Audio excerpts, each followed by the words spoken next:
The stars had never seemed so quiet. Admiral Chen stood on the bridge of the United Earth Defense Station, watching the alien ships arrange themselves around Jupiter like predators circling wounded prey. She had seen the transmission 3 hours ago. Every government leader, every military commander, every civilian with a screen had seen it. The Valkyrian Empire had spoken. The message was simple and cold.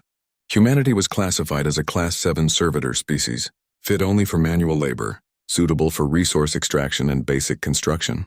The Empire required 10 billion workers. Earth would provide them. All humans would submit to imperial integration within 30 days. Resistance was forbidden. Compliance was mandatory. Chen remembered the face of the Valkyrian commander who delivered the decree. Tall and reptilian, with scales that shimmered like oil on water.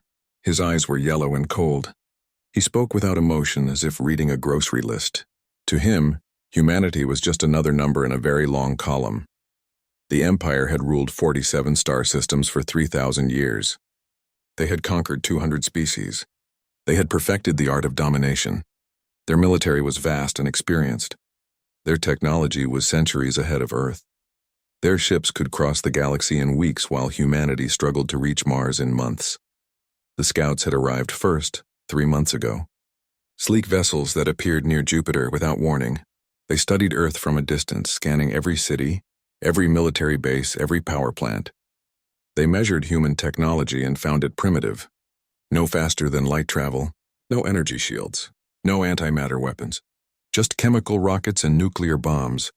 The Valkyrian Council met for exactly 17 minutes to decide humanity's fate. Class 7 servitor species slaves.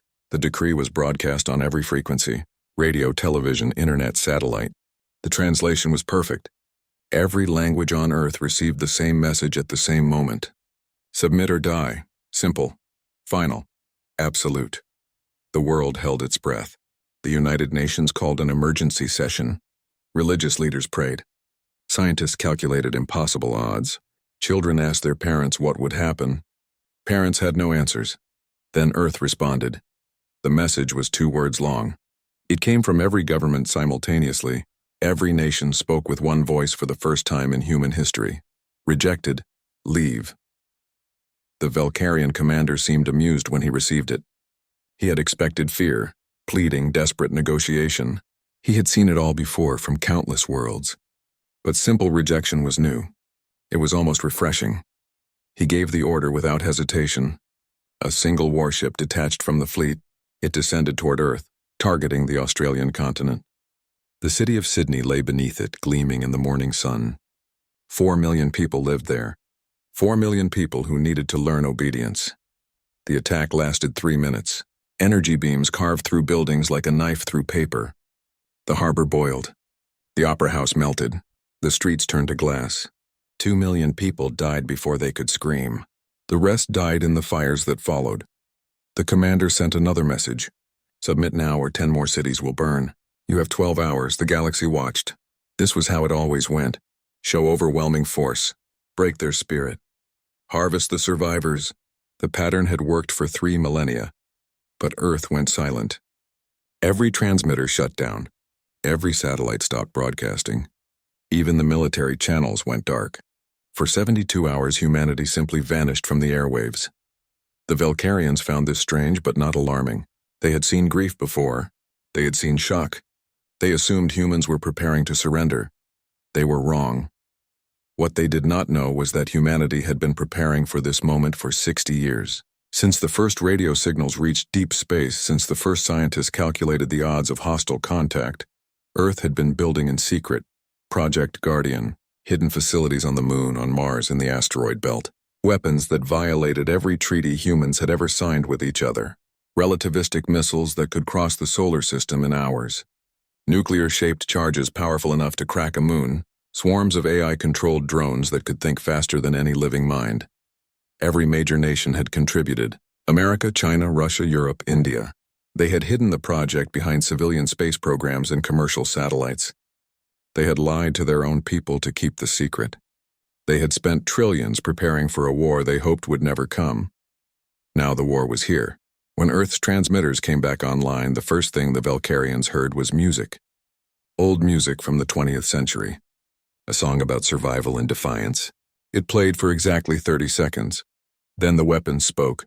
The Valkyrian harvest fleet never saw the missiles coming. They had been accelerated to 12% of light speed, invisible until impact. 6 capital ships simply ceased to exist. 30 escort vessels broke apart like toys. The commander's flagship took a direct hit to the engine core and detonated with the force of a small star.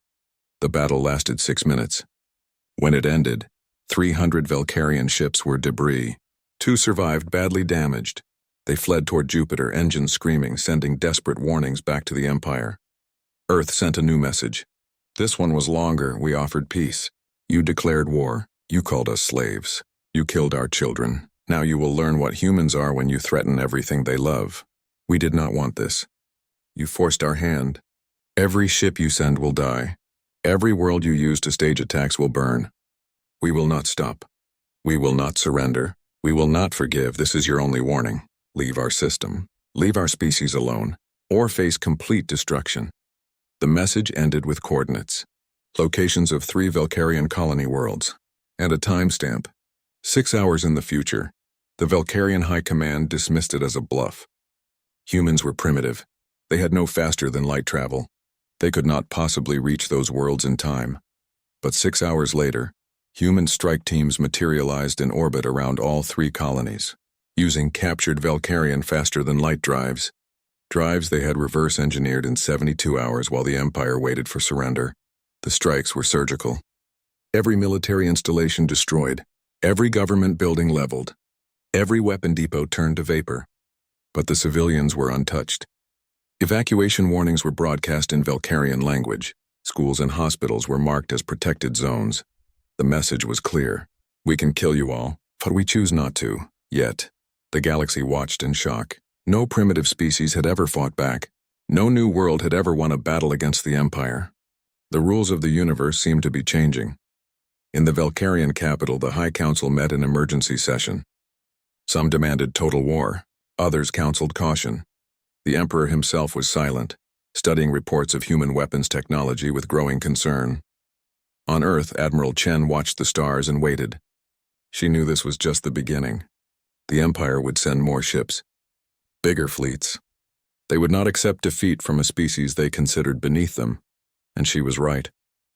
2 weeks later, the main Valkyrian battle fleet departed from the core worlds. 200 warships, veterans of 1,000 conquests. The pride of the Imperial Navy, they were coming to exterminate humanity, to erase the insolent species from existence, to restore the natural order. But humanity was done being prey. They had tasted blood and found they were good at war. Very good. The fire was just beginning to spread. The Imperial fleet arrived at Earth orbit with drums beating and banners flying. This was supposed to be a glorious moment. The largest military force ever assembled by the Valkyrian Empire. 200 warships, each one a masterpiece of engineering. Each one commanded by veterans who had conquered worlds before humans learned to write. Fleet Commander Zaxilor stood on his bridge and studied the blue planet below. Such a small world, such an insignificant species. Yet they had destroyed a harvest fleet and raided 3 colonies. The insult could not stand. The Emperor himself had given clear orders. Exterminate them all. But as the fleet moved into attack formation, Zaxilor noticed something wrong. The space around Earth was not empty. Thousands of objects hung in orbit. Satellites, his sensors reported. Communications equipment. Navigation beacons. Civilian infrastructure. He dismissed them as irrelevant. What could satellites do against warships? The answer came 30 seconds later. The satellites began to move. Not randomly. Not naturally. With purpose and terrible precision. They were not civilian equipment at all. They were weapons platforms, hidden in plain sight, disguised as peaceful technology. The Battle of Terra began with silence. No declarations. No warnings. Just thousands of kinetic projectiles accelerating from every direction. Simple tungsten rods moving at impossible speeds. Cheap to make. Easy to launch. Devastating to stop. 12 Valkyrian ships died in the first minute.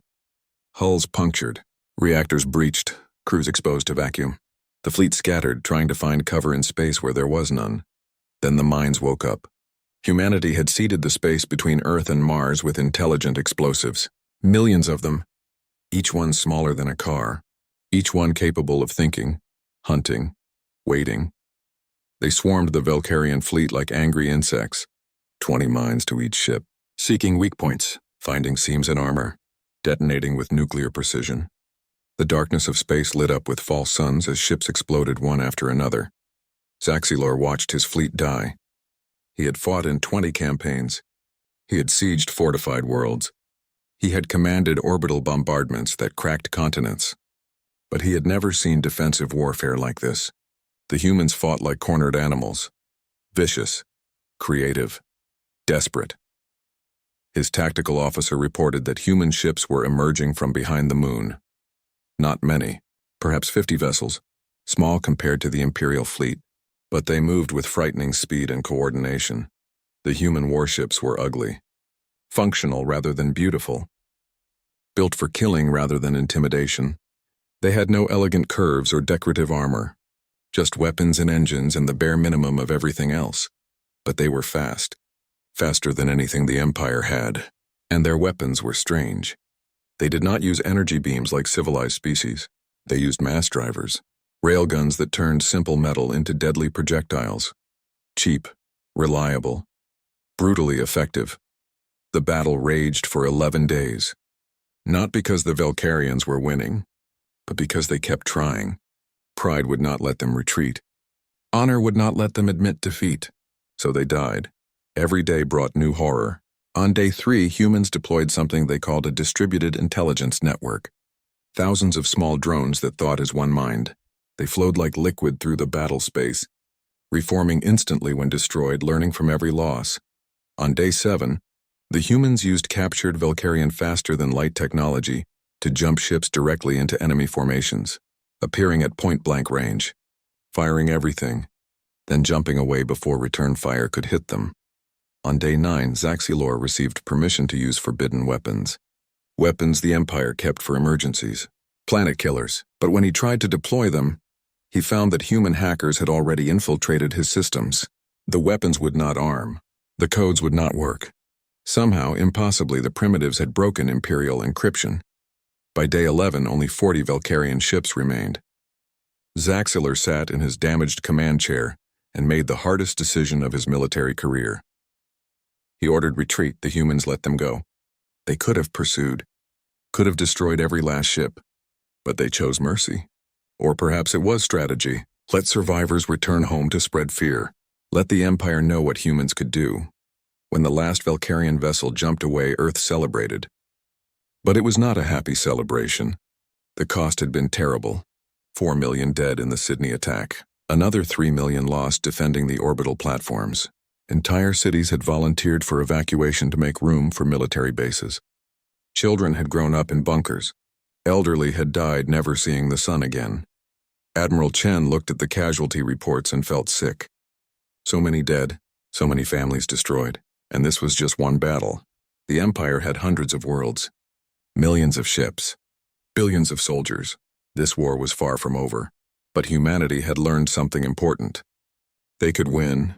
Against impossible odds and superior technology, human determination and creativity could triumph. The secret was not matching Imperial power. It was fighting in ways the Empire never expected. The scientists worked day and night. Reverse engineering captured technology. Every piece of debris from destroyed Velcarian ships was studied. Every computer system was cracked. Every weapon was analyzed and copied. Humanity absorbed knowledge like a sponge absorbs water. Within months, human ships mounted faster than light drives. Within a year, human weapons matched Imperial power. The technology gap that should have taken centuries to close was disappearing in mere seasons. And then humanity did something the Velcarians never expected. They went on the offensive. The Terran Coalition fleet launched from Earth orbit on a cold morning. 50 warships, each one crewed by volunteers who knew they might never return. Each one carrying the hopes of 10 billion people. The mission was clear. Strike at the Empire. Show them that Earth could project power beyond their own solar system. But Admiral Chen had another goal, a secret one that only the fleet commanders knew. She had been studying intercepted Velcarian communications. She had noticed something interesting. Many of the Empire's subject species did not love their masters. They obeyed out of fear, not loyalty. So the Terran fleet did not just attack military targets. They broadcast messages as they traveled. Messages to every enslaved world. Messages showing how humanity had fought back, how primitives had defeated the mighty empire, how freedom was possible if you were willing to bleed for it. The first slave rebellion began on a mining world called Torval. The workers were an insectoid species that the Valkyrians had conquered 800 years ago. They had labored in darkness ever since, harvesting rare minerals for imperial industry.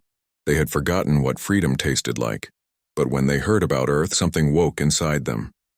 Old memories. Ancient pride. They rose up with improvised weapons. Mining equipment turned into instruments of war. Drills became spears. Explosive charges became bombs. The Valkyrian overseers were overwhelmed in hours.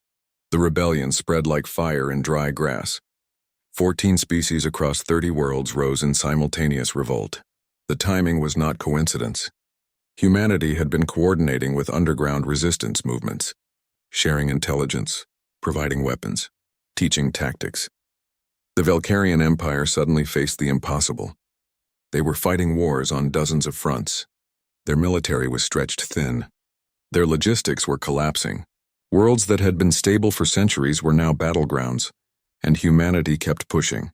The Terran fleet struck its supply lines, destroyed shipyards, captured imperial technology. They fought with a doctrine they called total war, limited genocide, destroy everything military, everything governmental, but spare civilians when possible, win hearts and minds while crushing opposition. It was brutal. It was efficient. It was terrifying. The Empire had never faced an enemy that fought this way. They understood conquest. They understood defense. But they did not understand revolutionary warfare. In the imperial capital, the Emperor watched reports with growing dread. His advisors assured him this was temporary. A few rebellious worlds would be brought back into line. The human infestation would be cleansed. Order would be restored. But the Emperor had lived 300 years. He had seen empires rise and fall. He recognized the signs. The Valkyrian Empire was beginning to crack. Not from external pressure alone, but from internal rot. Centuries of cruelty coming home to roost. And the humans, the supposedly primitive humans, had exposed that weakness. They had not just fought back. They had started a revolution. The galaxy watched and wondered. What kind of species could do this? What kind of people could turn defeat into victory? What kind of civilization could challenge an empire 3,000 years old? The answer was becoming clear. Humans. Stubborn, creative, vengeful humans who refused to kneel. And they were just getting started. The War Council met in an underground bunker 3 miles beneath Geneva. Representatives from every nation on Earth sat around a circular table, their faces illuminated by holographic displays showing casualty counts and battle reports. The numbers were staggering but not unexpected. Admiral Chen stood at the head of the table, her uniform crisp despite weeks without sleep. Behind her, a massive screen displayed a 3-dimensional map of the Valkyrian Empire. Red zones marked active conflicts. Yellow zones showed unstable regions. Blue zones were human-controlled territory. There was more blue than anyone had thought possible 6 months ago, but the price had been terrible. 8 million humans dead. 40% of Earth's orbital infrastructure destroyed. The moon bases were running on emergency power. Mars colonies had been evacuated. And still the war raged on. The debate had lasted 3 days. Some argued for consolidation, pull back, defend what they had won, build strength for the long war. Others pushed for continued aggression. Keep the empire off balance, never let them recover. Then the intelligence officer presented new information. A spy network had been established deep in imperial territory. Human agents working with sympathetic aliens. They had discovered something extraordinary. The location of Velkara Prime, the imperial homeworld, the heart of enemy power. The room fell silent. Everyone understood what this meant. Striking at the homeworld was not just military strategy. It was symbolic.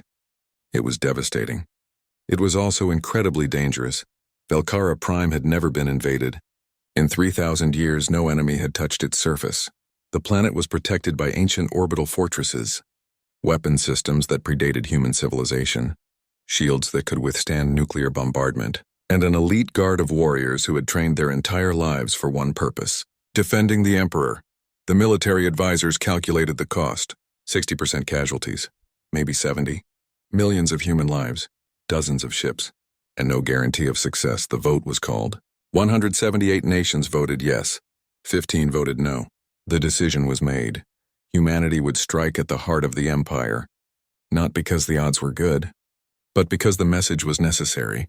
Never again would humanity kneel. Never again would any species be enslaved without resistance. The Velcarians had to learn that lesson in their own capital. The Liberation Armada assembled over 3 months. Not just human ships. 14 freed species contributed vessels and crews. The fleet was a beautiful chaos of different technologies and fighting styles. Ships that looked like flowers next to ships that looked like knives, but all united by one purpose: freedom. Admiral Chen commanded from the flagship Indomitable, a human dreadnought built from captured Velcarian technology and improved with human innovation. It was ugly and powerful and absolutely terrifying. Every weapon it carried had been tested against Imperial armor. Every system had been optimized for one thing: killing the enemy. The journey took 2 weeks. Faster than light travel allowed them to cross vast distances in relative safety. But the closer they got to Velcara Prime, the heavier the defenses became. Patrol fleets had to be avoided or destroyed. Sensor networks had to be hacked. Supply stations had to be silenced before they could send warnings. When the Liberation Armada finally emerged in the Velcara system, they found exactly what intelligence predicted: a fortress world. The planet was ringed with defense platforms. Thousands of them, each one capable of destroying a capital ship. Between the platforms, minefields stretched in 3-dimensional patterns. And patrolling through it all, the Imperial Guard fleet. The best ships. The best crews. The absolute elite. The battle began at dawn Velcara time. The humans had planned that deliberately. Attack when the sun rose, when hope was supposed to bloom. Show them that even their most sacred world was vulnerable. The Liberation Armada did not try to be clever. They attacked head-on. Every ship, every weapon. Maximum aggression. The idea was simple: overwhelm the defenses with sheer violence. Accept casualties. Push through. 3 human dreadnoughts died in the first hour, torn apart by concentrated fire from the orbital platforms. The flagship Indomitable took dozens of hits. Hull breaches vented atmosphere. Fires raged through lower decks. Crew members died at their stations. But the ship pushed forward. Then humanity unveiled Project Prometheus, a weapon they had developed in absolute secrecy. A weaponized quantum singularity. It was experimental. It was dangerous. It was possibly unstable. But it worked. The singularity generators activated in coordinated bursts. Microscopic black holes appeared throughout the Imperial defense grid. Each one existed for only fractions of a second. But that was enough. They disrupted shields. They bent weapon trajectories. They created chaos in perfectly ordered defensive patterns. The Liberation Armada surged through the gaps. Allied ships followed human breakthroughs. The fighting was apocalyptic. Ships exploded like fireworks. Debris rained down on Velcara's upper atmosphere. Energy weapons carved lines of light through the darkness. The battle lasted 48 hours. Not continuously. It came in waves: assault, retreat, regroup, assault again. Each time the Liberation Armada penetrated deeper into the defense grid. Each time the cost grew higher. By the end of the second day, the orbital defense network was shattered. 60% of the platforms destroyed, the rest damaged and unable to coordinate. The Imperial Guard fleet was reduced to scattered remnants, and the way to Velcara Prime lay open. Admiral Chen authorized the landing operation. 10,000 human Marines, supported by 20,000 Allied fighters. They descended in dropships that screamed through the atmosphere, trailing fire. Some were shot down. Others crashed. But enough made it through. The surface battle was brief but brutal. The Imperial Guard fought with desperate courage. They knew if they failed, everything they had built would collapse. But human Marines fought with cold professionalism. They had trained for this. Every squad knew their objective. Every soldier understood the stakes. The Imperial Palace was ancient, built 3,000 years ago from stone that could withstand orbital bombardment. Its walls had never been breached. Its halls had never known foreign boots until now. Human special forces breached the main gate using shaped charges. The explosion was precise, surgical. It created a hole just large enough for strike teams to pour through. Inside, they met the Imperial Guard in close quarters combat. The fighting was savage, hand to hand. blade to blade. The Valkyrians were stronger individually, but humans fought in coordinated teams. They used tactics developed over thousands of years of war against each other. They overwhelmed superior strength with superior strategy. Emperor Thaxaron IX watched it all from his throne room. Ancient surveillance systems showed him every corridor, every room, every moment of his empire's collapse. His advisors begged him to evacuate, to flee to a secure location, to regroup and fight another day, but the emperor refused. He was 300 years old. He had ruled for 2 centuries. He had conquered 17 species personally. Pride would not let him run. When the throne room doors burst open, he stood to face his enemies. Human soldiers in combat armor poured into the sacred chamber. Their weapons tracked him with perfect precision. Their faces were hidden behind helmets, but he could feel their determination. The squad leader removed her helmet. A woman, young, scarred. Her eyes held no mercy, but also no unnecessary cruelty. She regarded the emperor with the same expression someone might use when examining an interesting insect. Thaxaron spoke first. His voice was old but strong. What kind of species fights with such rage? The human commander tilted her head slightly. The kind you should have left alone. The emperor was placed under arrest, not killed. Humanity wanted war crimes trials. They wanted justice, not revenge. The distinction was important. It showed the galaxy that humans could be merciful even in victory. As Thaxaron was led away in restraints, he looked back at his throne one last time. 3,000 years of imperial rule ending in a single day, brought down by a species they had dismissed as primitive, as slaves. The irony was almost poetic. News of the emperor's capture spread across the galaxy at the speed of light. The response was immediate and chaotic. Some imperial governors surrendered. Others declared independence. A few tried to continue fighting. But without central leadership, without the symbol of imperial authority, the whole structure began to crumble. The Valkyrian Empire collapsed within weeks. Not from external force, but from internal weakness exposed. 3,000 years of oppression came undone in less than a month, and humanity stood at the center of the chaos, wondering what came next. The War Crimes Tribunal convened on neutral ground, a space station built cooperatively by 12 freed species. It orbited a yellow star that had no name yet, only coordinates. The choice was deliberate. No one's territory, no one's advantage. Just Justice Emperor Thaxaron IX stood in the defendant's box, stripped of his robes and symbols of power. He wore simple gray clothing. His scales had dulled with age and stress, but his eyes remained sharp, defiant. He refused to bow even now. The charges took 3 days to read. 3,000 years of atrocities, 200 species enslaved, billions of individuals killed, entire cultures erased, planets strip mined to nothing. The list went on and on and on. Representatives from every freed species gave testimony. Survivors spoke of families torn apart, children taken and never seen again, generations born and died in chains. The stories were heartbreaking, enraging, impossible to hear without emotion. Through it all, Thaxaron remained silent. He offered no defense, no apology, no explanation. When finally asked if he had anything to say, he stood slowly and looked at his judges with ancient eyes. I am what the universe made me. Strong devour weak, that is the law of nature. We conquered because we could. You rebelled because you could. Now you judge me. But do not pretend you are different. Your humans killed millions of my people. Your righteousness is just another word for revenge. The human representative stood to respond. She was young but carried herself with quiet authority.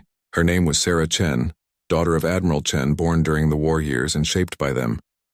You are wrong. We are different. We did not want this war. You forced it upon us. We did not seek to enslave you.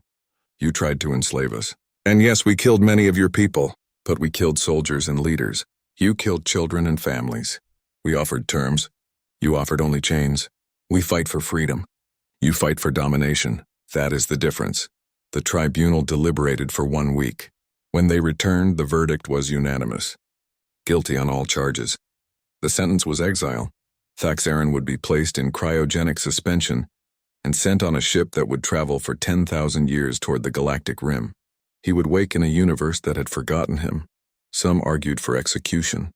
Death was simpler, cleaner, but humanity pushed for exile instead. They wanted to show mercy, to demonstrate that victory did not require cruelty. The message was clear: we are better than you were. The rest of the Valkyrian leadership received varied sentences based on their crimes. Some were executed. Many received long prison terms. Others were allowed to return home if they swore oaths of peace. Humanity was pragmatic. They needed stability more than revenge. With the trials complete, attention turned to rebuilding. The galaxy was a mess. 3,000 years of oppression had created economic systems dependent on slavery. Supply chains stretched across dozens of worlds. Cultural exchanges that had been forced but now seemed normal. Untangling it all would take generations. The Terran Coalition proposed a solution: the Alliance of Free Worlds, a defensive pact based on equality, not a new empire, not a human-dominated order, but a voluntary association where every species had equal voice regardless of military power. The proposal was met with skepticism. Many freed species feared this was just the empire wearing a new face. Humans talking about freedom while secretly planning domination. The memories of betrayal ran deep, but humanity backed their words with actions. They shared technology freely. They refused territorial claims on conquered worlds. They withdrew military forces as soon as local governments were stable. They kept promises even when it cost them advantages. Slowly, trust began to build. 14 species joined the alliance in the first year, 20 more in the second. By the 5th anniversary of the Emperor's capture, the alliance included 42 species and spanned 30 systems. The Valkyrians themselves faced a difficult transition. Their entire culture had been built around conquest and hierarchy. Now that structure was gone. Some adapted. They looked at their history with shame and worked to make amends. They contributed to the alliance, sought forgiveness others could not let go. Resistance movements formed. Terrorist cells struck at alliance targets. They clung to the old ways even as the universe moved past them. But without central support, without the vast resources of the Empire, they were more nuisance than threat. Earth changed too. The war years had transformed human civilization. Unity forged in desperation became permanent cooperation. National borders mattered less when everyone had faced extinction together. Political differences seemed petty compared to what had been survived, but the cost was never forgotten. Memorials rose in every city, walls engraved with names of the fallen, parks planted in memory of destroyed neighborhoods. Schools taught war history alongside mathematics and science. Children learned about the days when humanity fought for its life. The largest memorial stood in Sydney, rebuilt on the ashes of the first attack. A great wall of black stone stretched for miles, reflecting the harbor waters. Every name carved there. 2 million souls, the first casualties, the spark that lit the fire of human resistance. On the 5-year anniversary of the war's end, survivors gathered at the Sydney Memorial. Old soldiers in their dress uniforms, families who had lost children, workers who had built the weapons, scientists who had cracked enemy codes. They stood together under the Australian sun and remembered.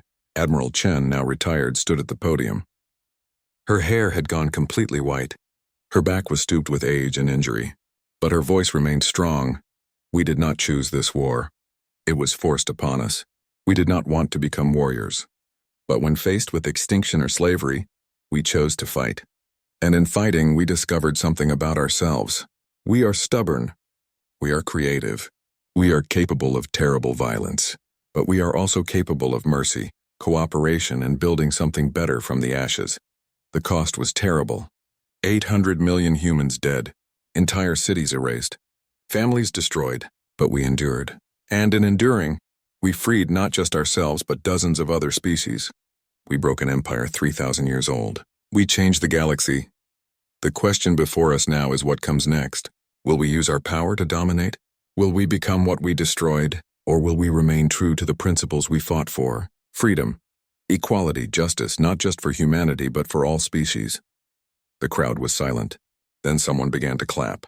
Slowly at first, then others joined. The applause spread through thousands of people. Not celebration, something deeper. Acknowledgement, recognition. We survived. We changed. We grew.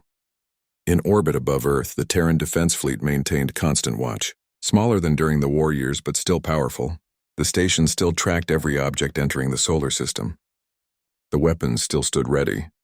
Humanity had learned an important lesson. Hope for peace but prepare for war. The galaxy was not safe, would probably never be completely safe. New threats could emerge. Old enemies might return. But now Earth stood ready. Not alone, surrounded by allies, protected by mutual defense pacts, part of something larger than one species or one world. The alliance of free worlds grew stronger each year. Trade flourished. Cultural exchange enriched everyone. Joint research projects pushed the boundaries of science. The dream of a peaceful galaxy seemed almost possible. But historians studying the war noted something interesting. Humanity's greatest advantage had not been technology or tactics. It had been something else. The refusal to accept defeat. The ability to adapt. The willingness to do whatever was necessary to protect what they loved. That trait worried some alien observers. What if humanity turned those capabilities toward conquest? What if they decided freedom meant human freedom, and everyone else was secondary? The potential was there. The tools existed. Only human choice prevented another empire from rising. But 5 years passed. Then 10, then 20, and humanity remained true to its word. They built instead of conquered. They cooperated instead of dominated. They proved that power could be used for good. The galaxy slowly relaxed. Maybe these humans were different. Maybe this new order would last. Maybe, just maybe, the long age of empires was ending. And on Earth, in cities rebuilt and societies transformed, children played without knowing fear. They did not remember the war years. They did not understand what their parents had endured. That was exactly as it should be. The old generation had fought so the new generation could live in peace. That had been the point all along. 25 years after the war ended, a delegation of Valkyrian scholars requested permission to visit Earth. The request caused debate in the Terran coalition government. Some saw it as reconciliation. Others saw it as painful and unnecessary. Ultimately, permission was granted. Healing required facing the past, not hiding from it. The delegation consisted of 6 individuals, all born after the war, all educated in the new Valkyrian academies that taught honest history instead of propaganda. They came not to defend their ancestors, but to understand them, and to understand the species that had broken 3,000 years of imperial rule in less than 3 years of war. Their first stop was the Sydney Memorial. They stood before the wall of names and studied it in silence. 2 million dead. Just the beginning. Just the spark. One of the Valkyrian scholars, a female named Siravel, placed her hand against the black stone and felt its coldness. We did this. My grandfather commanded one of the ships in the Harvest Fleet. He died here when Earth fought back. For years my family called him a hero. Now I know the truth. He was a murderer, a criminal. And he died because he deserved to die. A human veteran, old now and weathered, overheard her words. He approached slowly, leaning on a cane. His uniform bore medals from the Battle of Terra. He had been there. He had fought. He had killed. Your grandfather was a product of his society, just as I was a product of mine. We were taught to defend our homes. He was taught to conquer others. The difference matters, but it does not erase the fact that soldiers on both sides were following orders, believing they were doing right. The real guilt belongs to the system that created the orders, to the empire itself. Siravel looked at him with surprise. I expected hatred. I expected anger. Instead, you offer understanding.